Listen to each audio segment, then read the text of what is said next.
Rafa Rius, ¿qué hay? Buenos días. Hola, Manolo y nuestras oyentes. Buenos días. Nos contamos cosas, ¿te parece? A estas horas. Bueno, cualquier hora es buena. Grietas autonómicas en los pactos PP-Vox. Bueno, ya sabemos de qué va, pero cuéntame a ver a qué te refieres. O bueno, cuéntanoslo a todos. Pues que al parecer el PP en algunos territorios parece tener miedo de que Vox le coma la tostada, que se suele decir, Ah, y prefiere intentar gobernar en solitario, aún a riesgo de provocar nuevas elecciones.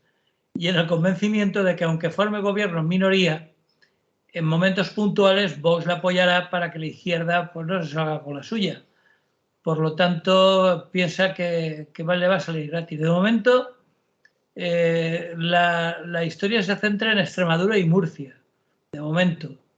Y ahí les han salido respondones, mientras Abascal desde Madrid proclama a todas horas y a quien quiera escucharle que su voto no es gratis.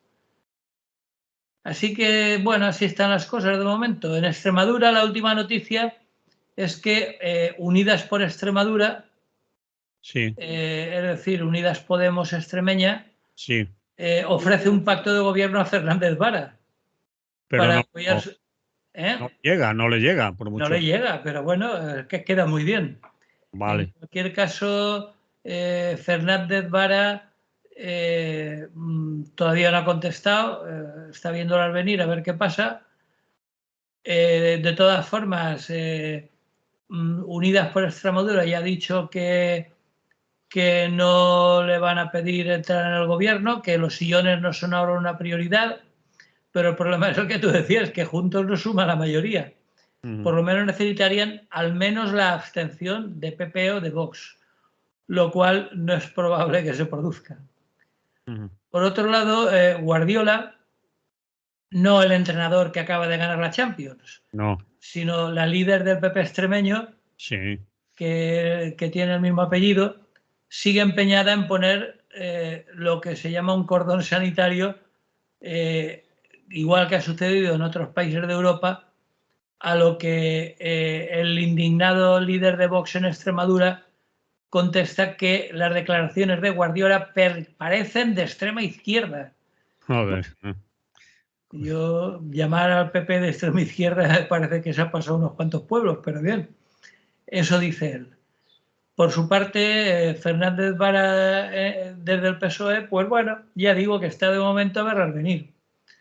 Así que, en resumen, el asunto parece complicado y el fantasma de unas nuevas elecciones, que seguramente no solucionarían nada, porque los resultados serían muy similares a los actuales, pues ese fantasma de unas nuevas elecciones se vislumbra ya en el horizonte. O sea que no sería de extrañar. Fernández Vara ha dicho que de momento iba a presentar su candidatura a presidente de la Junta Extremeña, se llama así, de Extremadura, que para eso ha ganado las elecciones, aunque sabe que no va a obtener, como tú has dicho, la abstención del PP ni de Vox, al menos de los diputados o diputadas que necesitaría, no haría falta que fuera de todos. Y también ha hecho declaraciones en el sentido de que si hubiera nuevas elecciones, quizás no se presentaría otra vez él a presidir la Junta Sí, Extremeña. pero de momento ha paralizado su reingreso como funcionario en un centro de salud, creo que estaba, o algo así, él es médico. Él es Eh, médico forense, de forense. o forense. Bueno, Mm. el caso es que había solicitado su reingreso y de momento parece que lo ha paralizado. A ver qué pasa. Mm. En cualquier caso, la situación está muy confusa y no parece que haya ninguna solución fácil. Por eso decía que no es de descartar lo de unas nuevas elecciones. Bien. Y Bien, eso en Extremadura. sí, Y por lo que se refiere a Murcia, la situación en principio parece algo menos complicada, porque el presidente de la comunidad, el presidente en funciones, el popular Fernando López Miras, ha asegurado que en todas las declaraciones que ha escuchado de Vox, para llegar a acuerdos piden políticas y medidas importantes para cambiar algunas cuestiones, pero según el presidente en funciones no han hablado en ningún momento de cargos y de puestos, lo que para él es un buen punto de partida. Bueno, eso es difícil de creer, sobre todo si recordamos las palabras de Abascal sobre no regalar votos, que es la cantinela que repite continuamente. Entonces, bueno, pues el dirigente del PP ha insistido en lo de siempre, en lo que su formación quiere que se respete el resultado que obtuvieron las urnas, que parece ser que en la región de Murcia, y que quede claro lo de la región de Murcia, porque no les gusta que digamos simplemente Murcia, sobre todo los de Cartagena, que sabemos de la enemistad, de la antigua enemistad entre las dos ciudades. Sí. Pues parece ser que arrojaron un 43% de votos para el PP. Y lo que ha dicho López Miras, frente a lo que algunos le reprochan de que mire lo que ha pasado un poco más para arriba en la Comunidad Valenciana, pues según él no es asimilable ni se puede comparar, porque parece que, según decía, que si en la Comunidad Valenciana no hay un pacto con Vox, el gobierno será de izquierda, pero en Murcia hemos obtenido casi el 50% de los diputados. Le faltan 2 para la mayoría absoluta. Así. Sí, sí. Y no hay gobierno alternativo, es decir, no puede haber ningún gobierno de izquierdas, entonces el gobierno tiene que ser del PP. Y bueno, eso es lo que hace que se nieguen no ya a colaborar con Vox, sino a que Vox participe de ese gobierno que se quedó con la miel en los labios por 2 diputados. Y por lo tanto, teniendo en cuenta eso y teniendo en cuenta lo que tantas veces repite Abascal a todo aquel que quiere oírle, pues es también, a pesar de las buenas palabras de López Miras, pues no parece fácil un acuerdo. Aunque ha reconocido que el partido con más puntos de conexión con el PP es Vox, cosa que ya todos sabíamos. Pero bueno, continúa con la retórica de siempre, que nuestra mano está tendida para evitar el bloqueo, que no sería bueno en relación con la amenaza de Vox de bloquear la investidura.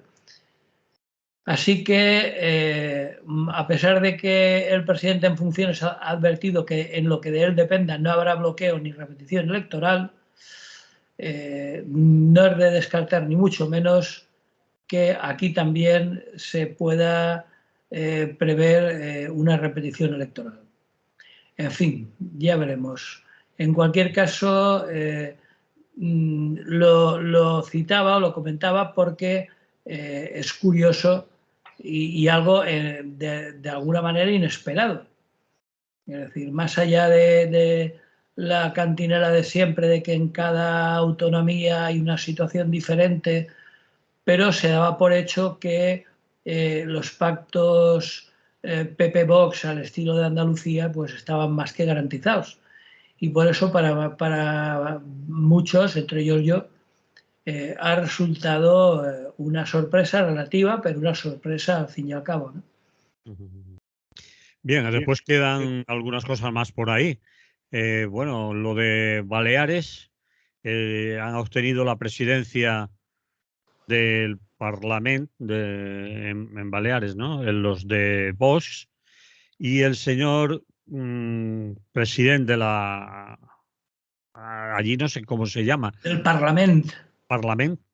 Sí. Pues ya ha hecho declaraciones que a algunos les sorprenden, pero que no debían de sorprender, puesto que es del palo que va Vox. Ha dicho que están por la recentralización de competencias que hasta ahora tiene el gobierno de Baleares. Es decir, que están por devolver competencias al Estado, por recentralizar la autonomía. Sí, bueno, este señor se está haciendo famoso en poco tiempo porque está superando en burradas al consejero de Castilla y León. O sea que cada día te sorprende con una nueva. De hecho, hoy la frase del día, esa que hago yo al final, va dedicada a él. O sea que, pero en cualquier caso, yo lo veo lógico. Es decir, me parece mucho más lógico lo de Baleares, que aun siendo mayoritario el PP, le ceda la presidencia del Parlamento Balear, que al fin y al cabo es un puesto más honorífico que de gestión real, y así que no hubiera ningún tipo de trabas para permitir la presidencia de la comunidad para el PP, que es lo que en realidad les interesa, ¿no? Entonces, eso, aunque sea extraño, dado los pocos votos que ha tenido Vox en Baleares, pero en cualquier caso parece más normal, entre comillas, que lo que está pasando en Murcia y en Extremadura, ¿no? En cualquier caso, bueno, bien está que de cuando en cuando la política institucional nos dé alguna sorpresa, ¿no? Muy bien. ¿Y de Madrid tienes algo que decir? La señora Ayuso ha tomado La ya... señora Ayuso sigue como siempre, es decir, ella es la lideresa. Feijóo está claro que entre sus huestes tiene mucho más carisma que el presidente nacional, y únicamente está esperando el momento adecuado para dar el zarpazo y asumir ella el liderazgo nacional. Lo que ocurre es que evidentemente le ha venido un poco pronto las próximas elecciones, y entonces se está reservando para las siguientes, que tal como se presenta la legislatura, y aún suponiendo la victoria del PP y de Feijóo, no se presenta una legislatura fácil. Incluso no se debe descartar algún tipo de moción de censura o algún tipo de lío extraño, porque lo que sí que parece claro en el seno del PP es que dos gallos en un mismo corral, o un gallo y una galla, porque no me atrevería a llamar gallina a Ayuso, Pues pues no pueden convivir. las gallas no existen, ¿eh? Ya, por eso me tomó una pequeña licencia Vale. lingüística, pero en cualquier caso, si tuviera que sacar mi bola de cristal, mi pronóstico para la próxima legislatura es que se prevé muy oscura y complicada, gane quien gane. Bien, la señora Ayuso. Entonces, Dime, dime. no, que por lo que se refiere al PP, lo que todos los analistas sospechan y sostienen desde hace mucho tiempo, o desde hace por lo menos un par de años como mínimo, es que Ayuso, a pesar de sus palabras de amor a Madrid, no se va a conformar con la autonomía madrileña. Cuando dice su amor a Madrid, yo veo más su amor a la calle Génova que a la autonomía. O sea que mi pronóstico es que se prevé una legislatura complicada. Bien. La señora Ayuso intenta siempre confrontar, que se dice ahora, con el presidente Sánchez, con el gobierno de España. No sé qué obsesión, bueno, la obsesión es lógica, lo que tú comentas, porque ella está por dar el salto y Madrid se ve que le viene pequeño, pero toda esa obsesión, entre comillas, le viene muy bien porque evita siempre hablar de las cuestiones que le afectarían a los madrileños y a las madrileñas, que sí son competencia de ella. Se empeña en discutir contra una pared, puesto que no recibe respuesta de aquel al que se dirige, que es el presidente del gobierno, y deja de hablar, de responder de los problemas pues, de sanidad, enseñanza, servicios sociales, los de las residencias, etcétera, de Madrid. Es decir, se saca siempre algún asunto de carácter nacional. Ha vuelto a sacar a Bildu, pues, por ejemplo, para hablar en el discurso de investidura de su presidencia a la Comunidad de Madrid. Es decir, ya me dirás a mí qué carajo tiene que ver todo lo que cuenta para nada. Bien, en fin. Bueno, pero ahí hay dos cuestiones, Manolo. Una de ellas es que sabe que las graves y numerosas carencias de todo tipo de la Comunidad de Madrid, sus continuas privatizaciones, su desprecio por la salud pública, por la enseñanza pública, por los servicios sociales, etcétera, al parecer y según las últimas elecciones no afecta en absoluto a los resultados y por lo tanto por ese lado ya está tranquila. Y en segundo lugar, eso le permite que pueda dedicarse con toda tranquilidad a hacer campaña interna en el partido para que la próxima convocatoria electoral, no me refiero a esta, sino a la siguiente, pueda ya presentarse como la líder del PP nacional. Porque lo que ella tiene claro y está convencida, y muchos de los que la observan también, es que como una de las cosas que más votos granjea es el carisma, eso que llaman carisma, que es algo tan intangible, pero que muchos consideran evidente, pues evidentemente carisma tiene más la señora Ayuso que el señor Feijóo, ¿no?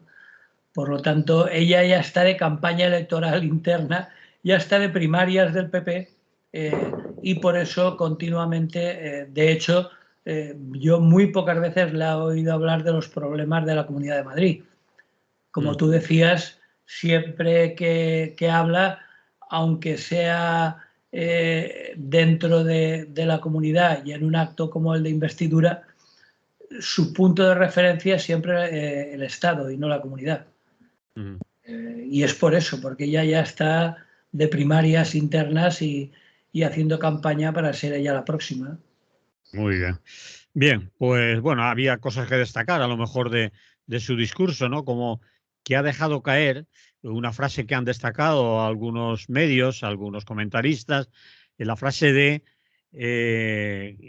dirijo o soy la líder, bueno, no ha sido eso textual, pero mi programa es el mejor programa del Partido Popular de Madrid. Es decir, como que el programa que ella representa dentro del PP, el que ha presentado a las elecciones en Madrid, es el mejor para el PP en toda España, además de tender la mano, otra de las frases del discurso, su mano tendida a Vox, para que, eso sí, para el cambio a nivel nacional, obviamente, es decir, para echar a Sánchez. Es que ella tiene la ventaja de que en Madrid no los necesita.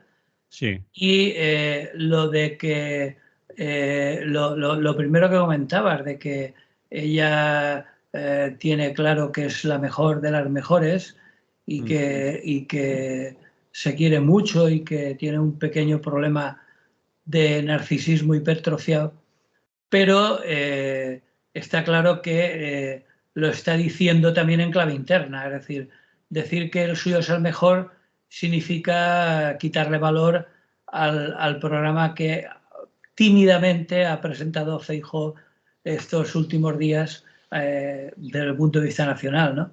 Es decir, si el suyo es el mejor, el de Feijóo no es tan bueno. Es decir, esa sería para mí la lectura que se podría hacer de sus palabras, ¿no? Pero bueno, nada que nos extrañe y todavía nos esperan muchas más en la próxima legislatura madrileña. Bien. Y yo, si quieres, por último, es que ya que estamos en Madrid, te preguntaría ya, es una opinión personal tuya, ¿no? ¿Tú la ves con ese carisma que tanto ven algunos madrileños o un número importante de madrileños y madrileñas que le votan? Es decir, transmite capacidad, es decir, para dirigir un gobierno de un Estado como puede ser el Estado español, el gobierno de España, es decir, tiene la altura, podríamos decir, como lideresa, también a nivel, digamos, intelectual, la ves preparada, porque cuando habla sin papeles se le nota muchísimas carencias, es decir, preguntas espontáneas de periodistas que no sean en una rueda de prensa con papeles delante y con respuestas casi aprendidas, yo siempre la veo bastante floja en su argumento. Hombre, yo, evidentemente, yo también. No es ninguna destacada politóloga ni intelectual ni nada por el estilo. Pero claro, después de ver al señor Meloni, al señor Orbán, al señor Trump, al señor Bolsonaro y últimamente al señor Bukele, pues claro, tampoco desentonaría mucho en este contexto, ¿no? Es decir, para mí la cuestión de fondo no es esa. Es decir, el hecho de analizar el resultado de las últimas autonómicas sería el por qué tanta gente trabajadora vota lo que vota. Esa es para mí la pregunta del millón. Es decir, y en la respuesta a esa pregunta está la clave de lo que está pasando. Y no solo en Madrid, sino en el conjunto del Estado y en muchos otros países del mundo mundial, ¿no? Es decir, esa especie de populismo exacerbado de la extrema derecha y su éxito electoral. Es decir, eso es lo que realmente sorprende con la pregunta de siempre de si la gente realmente sabe lo que vota. Es decir, ese ejemplo que pongo yo siempre de si le preguntamos a alguien que sale del colegio electoral cuáles son los puntos de su partido que le han llevado a votarlo, seguramente nos miraría con cara de pasmo y no sabría contestar. Es decir, la gente no vota por puntos programáticos concretos, sino por una serie de oscuras cuestiones, yo casi diría metafísicas, pero en cualquier caso emocionales, que lo llevan a votar a quien votan, y es el caso de la señora Ayuso es un caso perfectamente claro, ¿no?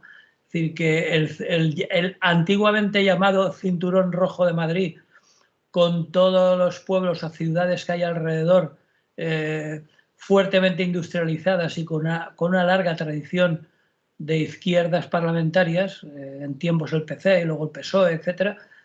¿Cómo es posible que haya ganado por mayoría en estos lugares, ¿no?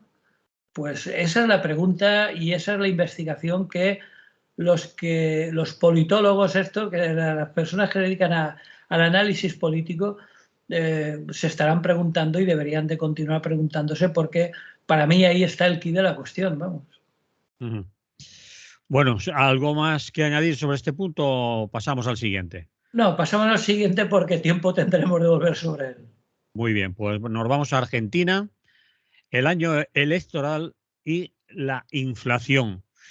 Vamos allá, Sí. Argentina. Cruzamos el charco, nos vamos un poco hacia el sur y nos encontramos con Argentina, de la que hace tiempo que no hablábamos.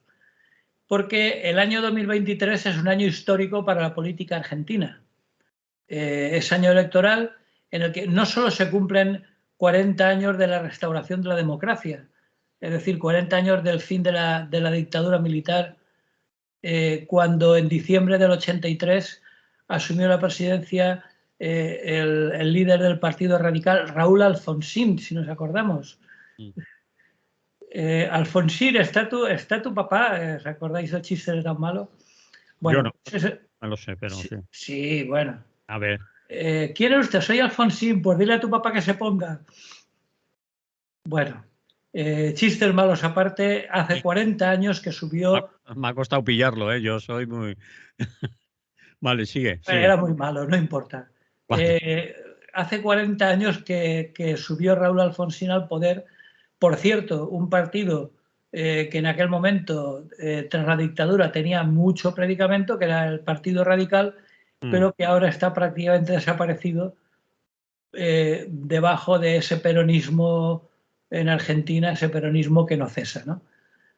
Entonces, bueno, se cumplen, tras 7 años de dictadura militar, el final, provocado entre otras cosas por el fracaso en la Guerra de las Malvinas, y también se celebran, curiosamente, en este año 23,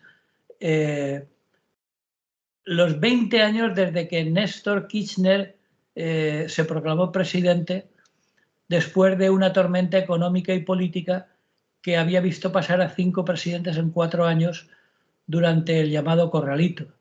Entonces, el último gran líder del peronismo argentino, Kirchner, hace 20 años que se proclamó presidente. Y ahora se celebran en medio de una gran inflación. La inflación es la principal protagonista del proceso electoral que este año se vivirá en Argentina. Y por el momento las principales candidaturas ya se han establecido porque esta semana, como muy tarde, el 24 de junio, deberán dar a conocer los nombres de los distintos candidatos. Aunque este último mes parece que la inflación ha remitido un poquito, parece que ha bajado algo más de 10 puntos, pero la crisis sigue golpeando duramente a la población, ¿no? Porque quien gane las elecciones y acceda, por lo tanto, a la presidencia deberá luchar con una muy complicada situación económica en la que la inflación acumulada de los 12 últimos meses ya supera el 100%. Es decir, es insostenible. Curiosamente, y como noticia también de actualidad, estos días ha estado por allí la presidenta de la Comisión Europea, nuestra buena amiga Ursula von der Leyen, quien hablaron acerca de potenciales colaboraciones entre la Unión Europea y Argentina. Bueno, pues eso, que como decía, esta semana se acaba el plazo de presentación de candidatos y el oficialismo peronista se inscribió como Unión por la Patria, que es en realidad la alianza peronista que hasta ahora se llamaba Frente de Todos. Y el principal bloque opositor, Juntos por el Cambio. También lo del cambio, lo de Juntos es relativo y lo del cambio más todavía, ¿no? Bueno, pues así se había presentado en las últimas y ha decidido mantener su nombre. Curiosamente, los peronistas de la Unión por la Patria, a pesar de su nombre, han nacido con una unidad muy débil, dada la disputa que hay actualmente entre el sector cercano al actual presidente Alberto Fernández, cuyo principal precandidato es, él ya no se presenta, es el embajador en Brasil, Daniel Scioli. Y por otro lado, la otra Fernández, es decir, el otro sector Fernández, que es el de Cristina, que como sabemos es la viuda de Ernesto Kirchner, y que pertenece a lo que podríamos llamar el sector más duro del peronismo. Recordemos que tanto unos como otros son peronistas. Eso en Argentina, a ver quién se atreve a presentarse a unas elecciones sin declararse peronista. En fin, a ese sector pertenece el hijo de la vicepresidenta y antigua líder, Cristina Fernández, que se llama Máximo. Máximo Kirchner es el que se va a presentar como cabeza de lista de este sector más radical, ¿no? Más duro dentro del peronismo. En fin, la Unión por la Patria acordó que podría haber más de un candidato y en este caso sí que es una novedad porque van a haber primarias abiertas y concluirán el 13 de agosto porque se abren algunas tímidas perspectivas de que la situación económica en Argentina y sobre todo después de esta última visita de Ursula von der Leyen en su reunión con Alberto Fernández, parece ser que firmaron una eventual colaboración para explotar recursos estratégicos, sin ir más lejos, cobre y litio. Porque la Unión Europea es el principal origen de las inversiones extranjeras en Argentina, que supone más de un 40% del total. Y bueno, pues von der Leyen aseguró que hay intenciones de aumentar las inversiones y la situación en principio, como digo, es muy complicada, pero hay que recordar que Argentina es un vasto país con enormes recursos energéticos, agrícolas, ganaderos, mineros, pero el problema es que la corrupción y una mala administración, junto con un lastre que comentaba yo, de un lastre peronista que no cesa, pues ha llevado a una situación que se presenta cada vez con una más difícil salida, ¿no? Peronistas unos y peronistas otros es dudoso que las próximas elecciones, tal y como se presentan, es decir, más de lo mismo, puedan ofrecer alguna solución. Yo sigo insistiendo y cada vez que hablo con algún amigo argentino se lo vuelvo a preguntar en plan cansino, que me expliquen el fenómeno del peronismo en Argentina, porque yo creo que no lo entienden ni ellos. Es decir, cómo, porque recordemos que sin duda alguna, y dejando a un lado a Hitler y Mussolini, el creador del populismo, ayudado por la figura icónica de su mujer, Evita Perón, pues es uno de los creadores más claros del populismo, ¿no? Entonces, eso está claro, pero que haya calado tan hondo hasta el punto de que casi 100 años después los dos partidos principales que se presenten a las elecciones se reclamen como peronistas, cuando en realidad, desde un punto de vista ideológico, el peronismo, ¿en qué estaría yo pensando? El peronismo tiene muy poca chicha, es decir, no tiene una gran base ideológica ni teórica, pero a pesar de ello, en estos momentos, como digo, los dos partidos mayoritarios que se presentan a las elecciones se reclaman peronistas. Con lo cual, como decía para acabar, mi opinión es que las próximas elecciones, tal y como se presentan, puedan ofrecer alguna solución. Bien. ¿Cuánto nos queda para las elecciones? Son en octubre, creo. En agosto se cierra el chiringuito y luego hasta octubre pueden hacer campaña. Bueno, de hecho ya la están haciendo. Lo que sí que hay que recordar y subrayar es que en Argentina, igual que por otra parte en Chile, no está permitida la abstención. Es decir, que hay que votar.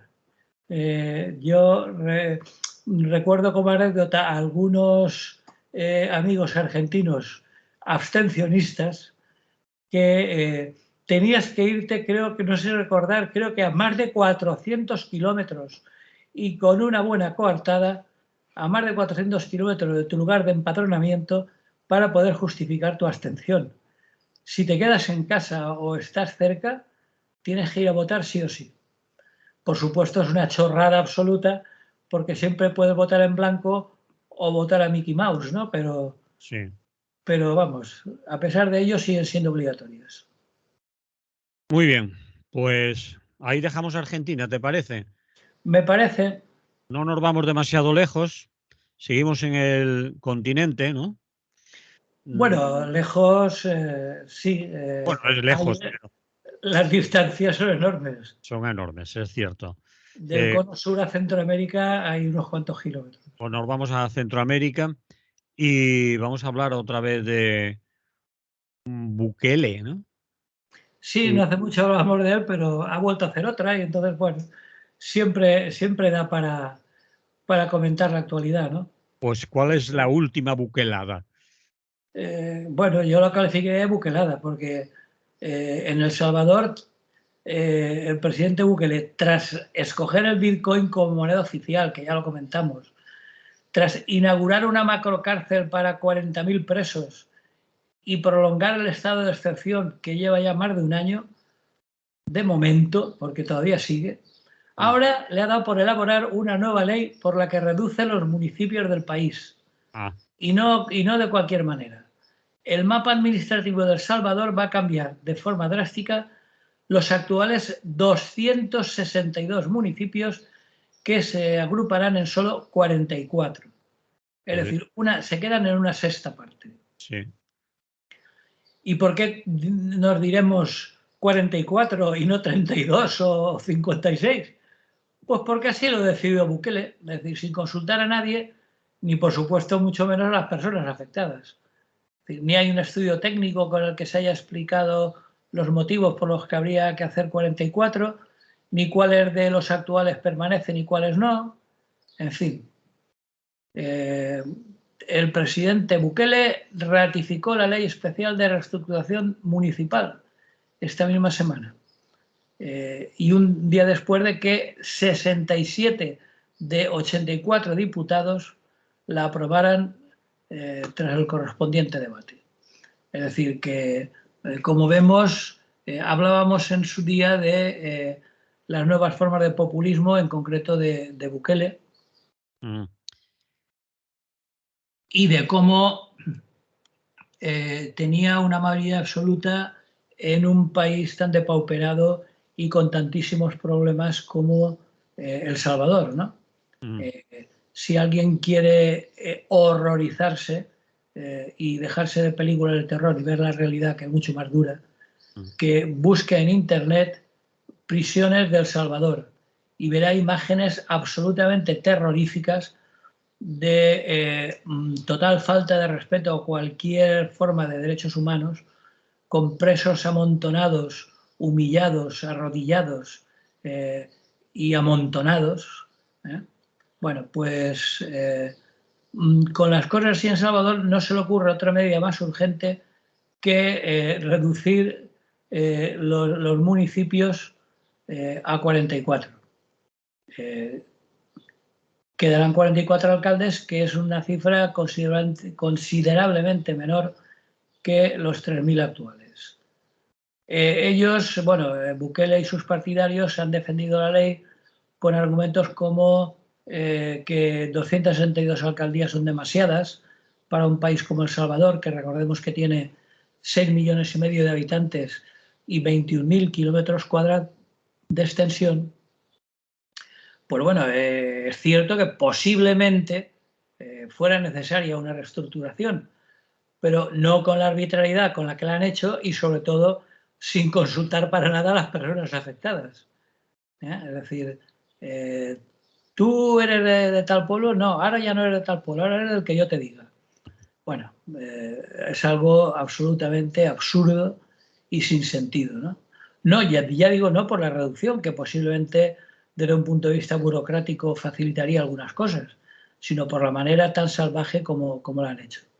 Así que El Salvador, pues eso, continúa cada vez más pareciéndose a una dictadura democrática, de estas que hablábamos hace unas semanas, de estas de nuevo cuño, que cuenta con la aprobación mayoritaria en su país, sin ninguna duda, y con la admiración incondicional de muchas personas de fuera de sus fronteras. Porque, bueno, esto no es nuevo, ¿no?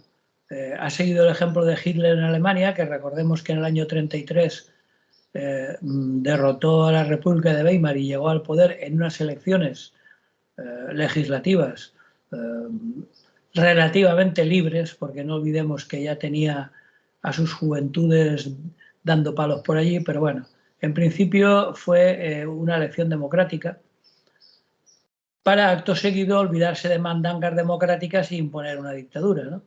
Pero quizás la diferencia radique en el hecho de que ahora no hace falta acabar con esa democracia formal, como hizo Hitler, ¿no?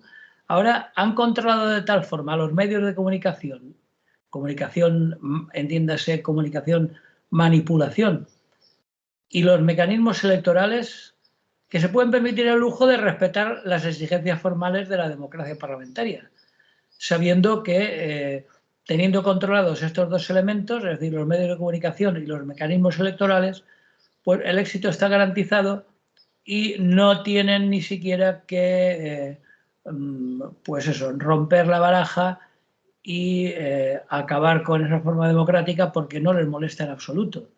De hecho, todos los líderes, sin ir más lejos en Europa, por no hablar de la América de Trump, pues han llegado al poder tras unas elecciones. Y no necesitan cargarse el sistema electoral, porque ya saben que mientras no cambie el contexto y por lo que parece actualmente no tiene muchas perspectivas de cambiar, tienen el éxito electoral garantizado. Por lo tanto, pueden incluso permitirse el lujo de ir de demócratas por la vida. Sí, señor. Y el señor Bukele viene de una organización revolucionaria, guerrillero, es guerrillero, es decir, que no es un señor nacido de la nada, que su trayectoria anterior pues no tiene quizás nada que ver, o algunos pensaríamos que no tiene nada que ver con lo que está haciendo, ¿no? ¿O sí? No, hombre, eso es relativo. Es decir, el FMLN, el Frente Farabundo Martí de Liberación Nacional, era una guerrilla que sufrió duramente los ataques de los mercenarios pagados por Estados Unidos, ¿no? Y por lo tanto supondría, yo no conozco exactamente su papel dentro del FMLN, pero me imagino que vería claramente cómo estaba la situación. A pesar de lo cual, bueno, pues parece ser que hay un problema para mí de esta gente y es su narcisismo, es decir, se creen los salvadores del mundo. De hecho, están tan convencidos de que lo que hacen es lo correcto, están tan convencidos de estar en posesión de la verdad absoluta, que no les preocupa ni siquiera lo que digan las minorías. Y si además ven que tienen el apoyo de una mayoría y los piropos de algunos personajes internacionales, pues ellos encantados de conocerse y para adelante, ¿no? Entonces, y como por otra parte, repito, Bukele no es ninguna excepción, sino que está dentro del contexto de los nuevos populismos de derechas mundiales, y hay un montón, lamentablemente, pues ¿para qué va a molestarse en cambiar nada? Entonces, bueno, pues la última que se le ha ocurrido es lo de reducir por la cara y caprichosamente el número de ayuntamientos, ¿no? Pues bien. Entonces, bueno, este tipo de medidas totalmente arbitrarias y caprichosas, pues es lo que podemos esperar en los próximos tiempos. Bien, pues lo vamos a dejar ahí. Entramos ya en el último prácticamente cuarto de hora del programa, así que vamos a apretarnos y hablar del Día Mundial del Refugiado. Sitúa el día, teniendo en cuenta que nos escuchan en diferentes horarios y en diferentes días en otras emisoras, así que vamos a... Bueno, para eso el Día Mundial de los Refugiados es igual para todos. Es el Vale, 24 de junio, 24. que creo que este año, si no me equivoco, cae en sábado. Pues bien, el 24 de junio también se No, cumple el otro sábado tema santo. muy relacionado con ¿Cómo? el refugiado, que Sí. es el primer aniversario de la masacre de Melilla. Mm. Y bueno, se celebran actos en casi todas las ciudades de España.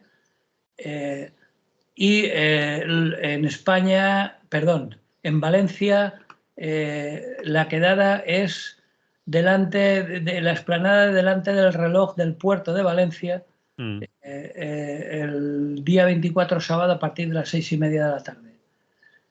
Entonces, bueno, los organizadores han publicado un manifiesto en el que recuerdan que ahora, hace un año, hubo graves vulneraciones de los derechos humanos de las que a día de hoy nadie se ha hecho responsable y que se saldaron, según diversas fuentes, con la muerte al menos de 37 jóvenes y 77 víctimas desaparecidas.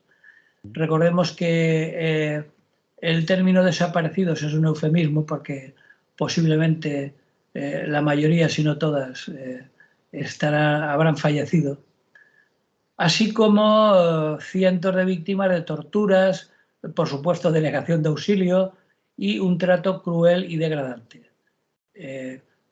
Además, parece ser que en este caso concreto, este intento de llegar a España, parece ser que la mayoría de víctimas procedían de Sudán.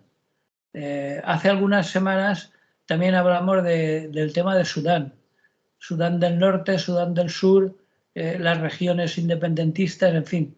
Es un país en guerra, sumido en una profunda crisis económica y humanitaria y con graves problemas sanitarios y alimentarios, con miles de niños en estos momentos, mientras estamos hablando, víctimas de una hambruna endémica, ¿no? Entonces, las personas que, o bien porque tenían algún tipo de ingreso o de posibilidad económica de viajar, llegaron hasta Melilla y allí acabó su viaje.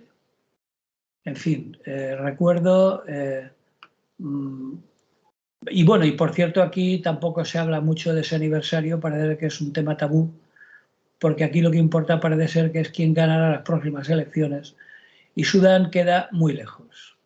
Así que, repito, este sábado 24, para los que vivís en Valencia y alrededores, a las 18:30, perdón, a las 18:30, frente al edificio del reloj, en el puerto ese que quieren ampliar.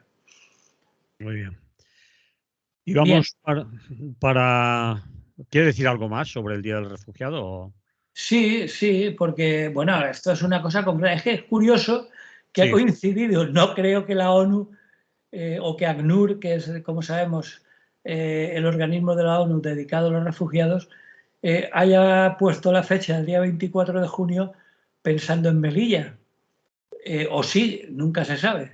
El caso es que es el Día Mundial y sirve para recordar que al menos 110 millones de personas, repito, 110, más del doble de la población del Estado español, es el número total de refugiados o desplazados a la fuerza en este maravilloso planeta Tierra. Es decir, bueno, y según registros de ACNUR y de la ONU, no, esto no es nada inventado ni ninguna estadística fulera. Esto es números oficiales que en general se suelen quedar cortos. Bueno, pues es un número el mayor jamás conocido y el problema es que detrás de ellos se encuentran complejas situaciones en los distintos países de origen, así como en las naciones que los reciben, ¿no? Porque según ACNUR, a finales del 2022, de estos 110 millones de personas,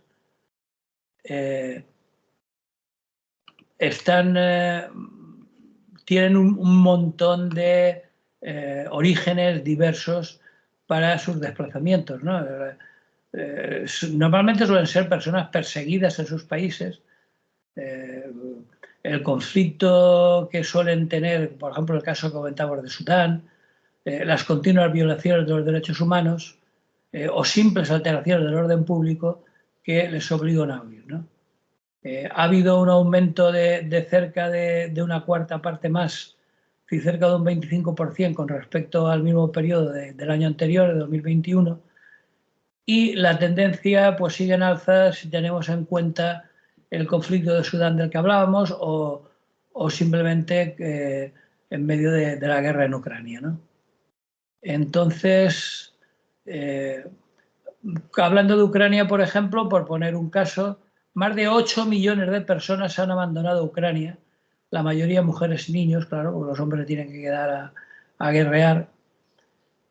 Y incluso, además de esos 8 millones que abandonaron su país, más de 5 millones se han convertido en desplazados internos desde que Rusia inició la invasión. Es decir, que huyen de las zonas más en conflicto para refugiarse en las zonas aparentemente más tranquilas, aunque nunca se sabe. Curiosamente, por lo que se refiere a los países emisores, digamos. En cuanto a los países receptores, hay algunos casos que, leyendo un poco sobre el tema, me han llamado la atención. Algunos casos bastante desconocidos. Por ejemplo, el hecho de que Chipre es uno de los principales puntos de entrada de refugiados en Europa. El 6% no llega a 1 millón de habitantes que tiene la isla mediterránea, el 6% son solicitantes de asilo. Y bueno, por primera vez en el 2022 se convirtió en el país de la Unión Europea que recibió la tasa más alta de solicitudes de asilo. Y en segundo lugar, ojo, seguido de Croacia, que son cifras oficiales europeas, ¿no? El Eurostat del 2022. Normalmente siempre se habla de los países escandinavos, de Alemania, de cómo ofrecen asilo y, bueno, pues no. El país que más refugiados acoge es Chipre y en segundo lugar Croacia, que tampoco es un país que nade en la abundancia precisamente, está en un poco mejor de situación dentro de la antigua Yugoslavia, pero tampoco es que sea un país al nivel de los más ricos de Europa. Y luego, por último, habría que recordar algo que también está muy olvidado, que es la guerra de Siria, que a pesar de lo que algunos dicen o quieren creer, no se ha acabado. Y que representan los sirios 1 de cada 5 de todos los migrantes en Europa, con más de 6,6 millones de refugiados que viven, eso sí, en más de 130 países. En Siria la situación económica era algo mejor y se han dispersado por todo el mundo, ¿no? De hecho, Siria ha tenido que ver la mayor parte de su población cómo se han convertido en refugiados. Incluso, cosa curiosa, que también lo leí, me llamó la atención, en situaciones con países, en países con situaciones muy complejas, por ejemplo, Ucrania, Sudán del Sur. Es decir, hasta en esos países hay refugiados sirios, que bueno, nos diremos, ¿y cómo es posible? Pues bueno, imaginaros cómo estarían en Siria para salir de la sartén para caer en el fuego en Ucrania o en Sudán del Sur. Entonces, bueno, porque lo que sí que es cierto, y también según la ACNUR, la gran mayoría de los refugiados del mundo, alrededor del 75%, es decir, las 3/4 partes, son acogidos por países de ingresos bajos y medios. Es decir, que la solidaridad se da más entre los desfavorecidos que entre los países más ricos, ¿no? Sí, sí, sí, es algo que ya podíamos imaginar porque pasa igual en un ámbito más reducido, es decir, en nuestros países la ayuda mutua y la solidaridad se practica más entre personas necesitadas que entre ricos, ¿no? Pero bueno, así están las cosas. De hecho, pone como ejemplo 3 países donde se da la mayor población de refugiados aparte de Europa, que es en Turquía, en Irán y en Colombia, que son países que tampoco se caracterizan por tener una economía de vanguardia. En fin, así están las cosas y lo más lamentable, como nos recuerda ACNUR y las Naciones Unidas, es que la situación sigue empeorando y concretamente el último año aumentaron en un 25%. Lamento tener que acabar así de pesimista, pero así está el día. Bueno, y voy a acabar con algo más pesimista todavía, si te parece, con la frase del día. La frase del día, vamos a ella, va, que nos quedan 3 minutos. Pues la frase del día nos la dedica Gabriel Lesenne, presidente del Parlamento Balear por Vox. Que bueno, aparte de algunas lindezas, como incluso llegar a cuestionar las partidas presupuestarias destinadas a la lucha contra la violencia contra las mujeres, pues ha hecho una frase que se ha hecho famosa. Concretamente, hablando también de las mujeres, dice, cito textualmente, que diría Rajoy, las mujeres son más beligerantes porque no tienen pene. Vaya. Toma ya. Es decir, un señor que, por cierto, también lo comentamos creo el último día, hablando de Valencia, es abogado y economista, es decir, que no es ningún indocumentado. Que por la academia ha pasado, ahora que se le haya quedado algo. ¿Sabes aquel dicho también antiguo que hay gente que pasa por la universidad, pero que la universidad no pasa por ellos? Sí, pues este creo que sería un buen ejemplo. Sí. Así que ya lo saben nuestras compañeras. Las mujeres son más beligerantes porque, claro, tienen envidia de pene que decía el psicólogo. En fin, Un buen bocazo. burradas de estas en la próxima legislatura vamos a ver unas cuantas. Muy bien, Rafa, pues terminamos así, ¿te parece? Me parece perfecto. Nos escuchamos la próxima semana si no hay inconveniente. Muy bien, pues hasta entonces, y que vaya bien y que haya salud. Pues eso, salud y buen día.